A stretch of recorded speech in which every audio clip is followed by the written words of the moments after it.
ராஜராஜ சோழருடைய சதய விழா தற்போது நடந்து முடிந்தது. ஐப்பசி மாதம் சதய நட்சத்திரம் ராஜராஜ சோழருடைய அந்த பிறந்த தினம். அதுதான் வருடா வருடம் இந்த சதய விழாவாக சிறப்பாக கொண்டாடப்பட்டு வருகிறது. இந்த வருடம் மிகவும் சிறப்பாக கொண்டாடப்பட்டது. பிரகதீஸ்வரருக்கும் பெரியநாயகி அம்பாளுக்கும் சிறப்பாக அபிஷேக ஆராதனைகள், அலங்காரங்கள், பிறகு பழமையான ராஜராஜ சோழன் அவருடைய மனைவியார் அம்மையார் அவங்க இருவரும் அவருடைய அந்த செப்பு திருமேனியானது திருக்கோவிலிலே எழுந்தருள செய்யப்பட்டு அவர்கள் இருவரும் அங்கே இறைவனை தரிசிப்பது போன்ற அந்த ஒரு அற்புத அந்த காட்சியானதெல்லாம் நாம் கண்டோம். நேரடியாகவும் பார்த்தோம். இப்போ இந்த நிகழ்வில் நாம் ஒரு செய்தியை பற்றி தெரிஞ்சுக்க போகிறோம். ராஜராஜ சோழன் கிட்டத்தட்ட 1000 ஆண்டுகளுக்கு முன்பு 2010ஆம் வருடம் ராஜராஜ சோழர் இதனை கட்டி முடித்த 1000 ஆண்டுகள் நிறைவடைந்ததுன்னு சொல்லுவாங்க. இப்போ நாம் இருக்கிறது 2021, கிட்டத்தட்ட 1011 வருடங்கள் ஆகிறது அந்த தஞ்சை பெரிய கோவில் கட்டி முடித்து. அற்புதம். இன்னைக்கும் எல்லா இயற்கை இடர்பாடுகள் எல்லாத்துக்கும் அசைஞ்சு கொடுத்துரு, எந்த பிரச்சனையும் இல்லாமல் கம்பீரமாக நிற்கிறது ராஜராஜ சோழன் கட்டிய அந்த பெரிய கோவில். அற்புதமான கலை கட்டிட அமைப்பு. இன்னைக்கு அவர் அந்த கோவில் பற்றி கட்டின அந்த சுவாரஸ்யத்தையும் சில நல்ல தகவல்களையும் பார்க்க போகிறோம்.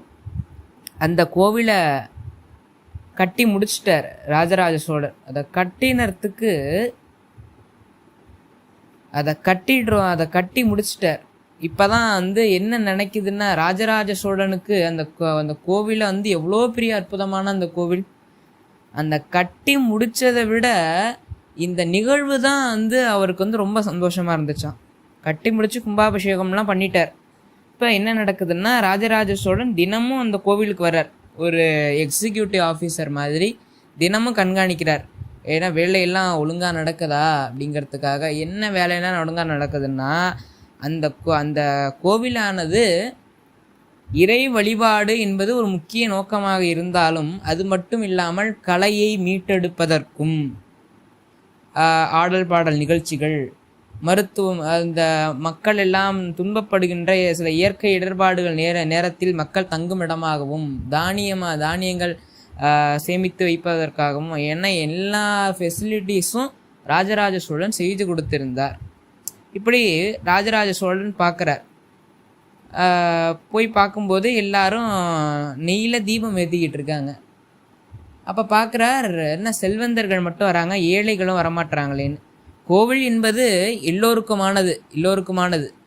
அந்த கோவிலில் ஏன் அப்படி நடக்குது, ஏன் ஏழைகள்லாம் வரமாட்டுறாங்களே, ஏன் என்னாச்சு அப்படின்னு கேட்டதுக்கு அமைச்சர் சொன்னாராம், மன்னா இதில் என்னாச்சுன்னா, ஏழைகள் வர்றதுக்கு அவங்கள்ட்ட நெய் வேணுமே, நெய் எடுத்துகிட்டு விளக்கேற்றுறதுக்கு அவங்க நெய்க்கு எங்கே போவாங்க அப்படின்னு சொல்லிடுறாரு. அப்போ அவங்க சம்பாதிக்கிறது அவங்க சாப்பாட்டுக்கே பத்துமாங்கிறது தெரியல, இதில் எப்படி நெய்யின்றப்ப அவர் யோசிக்கிறார். உடனே என்ன பண்ண சொல்கிறாரு, ஒட்டு மொத்தமாக ஒரு சர்வே எடுக்க சொல்கிறார். சர்வே எடுத்ததில் ஏழைகள் நம்மளே வச்சுப்போம், ஒரு 5000 பேருக்கும் தலா 5 பசுமாடுகள், ஆட்டுக்குட்டிகள் இதெல்லாம் கொடுக்க சொல்கிறார். அரசாங்க பணத்திலேருந்தே கொடுக்க சொல்கிறார். கொடுத்துட்டு என்ன செய்ய சொல்கிறாராம், அவங்களுக்கெல்லாம் கொடுத்துட்டு அதில் அந்த அதை மேய்ச்சி அதில் வர அந்த பாலை விற்றோ இல்லை அதை உர ஊற்றி என்னமோ செஞ்சோ நெய் எடுத்துகிட்டு விளக்கு ஏற்றணும் எல்லாரும் அப்படின்னு சொல்லிடுறார். எல்லாருக்கும் கொடுக்குறாங்க. தினமும் பார்க்குறார். நல்ல ஒரு 3 மாதம் 6 மாதம் பார்க்குறாரு. எல்லாரும் அந்த விளக்கு ஏற்றுறாங்க. அவருக்கு அவ்வளோ சந்தோஷம்.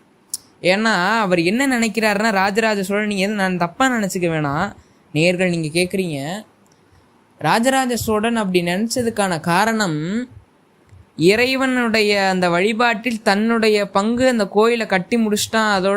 அதாவது அவனுடைய பங்கு மட்டும் இல்லாமல் உலகத்தை எல்லாருடைய அந்த பங்கும் இருக்க வேண்டும் என்று ராஜராஜ சோழன் நினைக்கிறார்.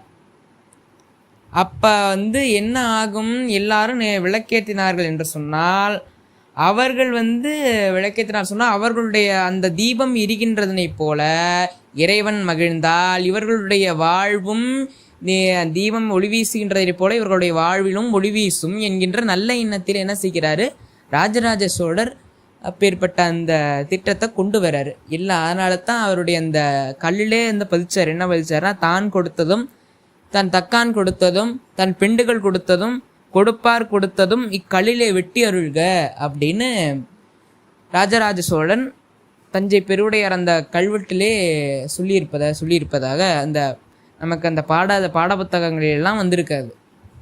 அப்போ எல்லார் பேரையும் வெட்டி அருள்க அப்படின்னு சொல்கிறார். இப்படி ரவுண்ட்ஸ் வரப்போ ஒரு நாள் பார்க்குறாரு, ஒரு குறிப்பிட்ட பகுதியில் இருக்கிற விளக்குகள் 3 விளக்குகள் எரியாமல் இருக்குது.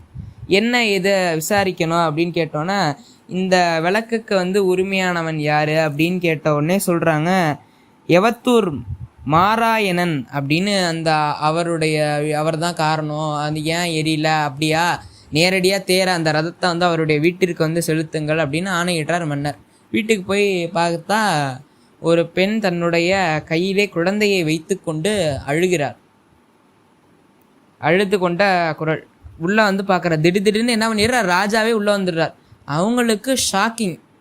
இப்போ நம்ம வீட்டுக்கு திடீர்னு யாராவது ஒரு ஹையர் அஃபீஷியல்ஸ், இப்போ ஒரு டிஸ்ட்ரிக்ட் கலெக்டரே ஒரு சிஎம்ஏ வந்துட்டு அப்படி இருக்கும். அப்போ ராஜாவே வந்துடுறார். ராஜா, ராஜா நீங்களா? ஆமாம், நான் ராஜா தான். ஏன் விளக்கேற்றலை கோவிலில் அப்படின்னு கேட்குறார். அந்த அம்மா சொல்கிறாரு, உன் கணவன் என்னன்னா, ஏன் எங்கே போனால் ஏன் விளக்கேற்றலை அப்படின்னு கேட்குறப்ப சொல்கிறாரு, ஒரு வாரமாக விளக்கெரியலையாமே என்ன அதுன்னு கேட்டதுக்கு சொல்கிறா, என்னுடைய கணவனானவன் 1 மாதத்துக்கு முன்னாடி ஏற்பட்ட வெள்ளத்தில் பாதிப்பில் இறந்து போயிட்டாரு. அதோடு இல்லாமல் அந்த ஆடு மாடுகள், நீங்கள் கொடுத்த ஆடு மாடுகள் எல்லாம் அந்த வெள்ளத்தில் ஆடு மாடுகளும் அடிச்சுட்டு போயிட்டு என்னுடைய கணவனும் அடித்து செல்லப்பட்டான் அப்படின்னு சொன்ன உடனே ராஜராஜ சோழன் இப்படி ஒரு பார்வை பார்க்குறாரு. அங்கே இருக்கிறவங்க எல்லாரும், அதாவது பார்வையிலே அந்த நயன பாஷைன்னு சொல்லுவாங்கள்ல, பார்வையிலே கேட்குறாரு. எல்லாரும் ஆமாங்கிற மாதிரி சைகையை காட்டுறாங்க பொதுமக்கள்லாம். அவர் கேட்கல. அப்படி கேட்டால் அவளை அவமானப்படுத்தின மாதிரி ஆகிடும். கேட்கவும் இல்லை, அதே நேரம் கேட்காமையும் இல்லை. இப்போ என்ன ஆயிடுது, ராஜராஜ சோழன் சரி புரியுதானா, நீ 1 வாரமாக தானே ஏற்றலைன்றாங்க, இடையில 23 நாட்கள் என்ன செஞ்சுக்கிட்டு இருந்தா அப்படின்னு கேட்டதுக்கு சொல்கிறா, இதுதான் கிளைமேக்ஸ், நல்லா கவனிங்க. அவருடைய கை குழந்தை அழுதுகிட்டு இருக்கிறதுக்கும் இதுக்கும் சம்மந்தம் உண்டு. என்னன்னா, ஒரு கை குழந்தைக்கு தாய், அவருடைய அந்த தாய்ப்பாடினை விற்று, அந்த தாய்ப்பாடினை கறந்து அதனை விற்று அதில் கிடைக்கின்ற அந்த பொருளை கொண்டு விளக்கேற்றினாலாம் கோயிலை. எப்படி பாருங்க, இந்த குடிமக்களும் ஒத்துழைச்சிருக்காங்க. மன்னர் ஒரு கட்டளை போட்டுட்டாருன்னா அதை சரி, நீங்கள் எங்களுக்கு இவ்வளோ இதுவும் கொடுத்து எங்களால் விளக்கேற்ற முடியல, எங்களால் விளக்கேற்றினா எங்களுடைய வாழ்வில் ஒளி சேரும் என்கின்ற ஒரு நல்ல நோக்கத்தில் நீங்கள் கொடுத்தீங்க. ஆனால் எங்களால் சரிவர செய்ய முடியல. இருந்தாலும் அந்த நீங்கள் சொன்னீங்கிறதுக்காக எங்களால் நான் 23 நாளும் ஏற்றினேன். ஆனால் ஒரு வாரமாக அந்த தாய்ப்பால் சுரக்கலை. அதனால் என்னுடைய பிள்ளைக்கு என்னால் கொடுக்க முடியல. அதனால் என்னால் பெரிய கோயில்லையும் என்னால் விளக்கேற்ற முடியல, என்னை மன்னிச்சிருங்க அப்படின்னு சொல்லிட்டு காலில் விழுதாலாம். ராஜராஜ சோழனுக்கு அப்போ என்ன நினச்சாராம், இப்பேற்பட்ட அந்த குடிமகன்கள் இருக்கின்ற நாட்டிற்கு நான் அரசனாகும் பேறு பெற்றேனேன்னு மகிழ்ந்தானாம். ஒரு பெரிய பெருவுடைய பிரகதீஸ்வரருக்கு, சிவபெருமானுக்கு அந்த மிகப்பெரிய ஆலயத்தை எழுப்பி அங்கே அவரை எழுந்தருளிவித்து குடமுழுக்கு செய்வித்த அந்த தருணத்தை விட மிக மகிழ்ச்சியான தருணம் எனக்கு இதுதான்னு சொல்லி என்ன பண்ணினாரா, வாமா அப்படின்னு சொல்லி அவருடைய தேரில் உட்கார வச்சு அழைச்சிட்டு போய் வீட்டு அதாவது அரண்மனைக்கு சென்று அரசியாரிடம் சொல்லி இவரை கொஞ்ச நேரம் தங்க பார்த்துக்கோங்க அப்படின்னு சொல்லிட்டு அங்கே போய் என்ன பண்ணாரா, நேரடியாக கோயிலுக்கு போய் அந்த தச்சனை கூப்பிட்டு என்ன சொன்னாரா, அந்த சொல்லுவாங்க கல்வெட்டில், அந்த கல்வெட்டில் இந்த அம்மாவுடைய பேரை பொறிங்கப்பா அப்படின்னு சொன்னாராம். இது வரலாறு பேசணும் அப்படின்னு சொன்னாங்களாம். எப்பேற்பட்ட மாமன்னராக இருந்திருக்கார் நம்முடைய ராஜராஜ சோழன். அப்போ சொன்னாராம், இப்பேற்பட்ட அந்த குடிமகன்கள் எல்லாம் பெற்றதுக்கு நான் பெரும் பேர் செய்திருக்க வேண்டும் அப்படின்னு சொல்லி இந்த அம்மாவுக்கு வந்து ஒரு பணி, அரசு சார்ந்த பணி, அதுவும் கோயில் சார்ந்த பணியையும் கொடுத்து, இனிமேல் நீ குடிசை வீட்டிலலாம் வாழ வேண்டாமா, உனக்கு ஒரு வீடும் கொடுக்குறோன்னு சொல்லிட்டு கொடுத்து, அந்த அம்மாவுக்கும் அந்த குழந்தையும் பயன்பெறுகின்ற வகையில் அந்த கோயிலில் ஒரு வேலை கொடுத்துட்டு வீடும் கொடுத்துட்டு அந்த அம்மாவுடைய பேரை கல்வெட்டுலையும் பொறிக்க சொல்லிட்டு என்ன சொன்னாராம், மறுபடியும் மாடுகள் கொடுத்து வந்து விளக்கேத்துங்கன்னு சொன்னாராம். எப்படி ஒரு மாமன்னன், ஒரு நாடாளும் ராஜா எப்படி இருக்க வேண்டும் என்பதற்கு ராஜராஜ சோழனும், ஒரு குடிமகன்கள் எப்படி இருக்க வேண்டும் என்பதற்கு அவருடைய அந்த குடியாட்சியிலே வாழ்ந்த மக்களும் எடுத்துக்காட்டாக திகழ்ந்தார்கள் என்பதை அந்த எவத்தூர் மாராயன் அந்த அவருடைய அந்த வரலாறு, ராஜராஜ சோழனுடைய இந்த கதையானது புலப்படுத்துகிறது. இது எத்தனை பேருக்கு தெரியும்னு தெரியல, எனக்கு தெரிஞ்சுது, இதை உங்களுக்கு பகிர்றேன். நன்றி.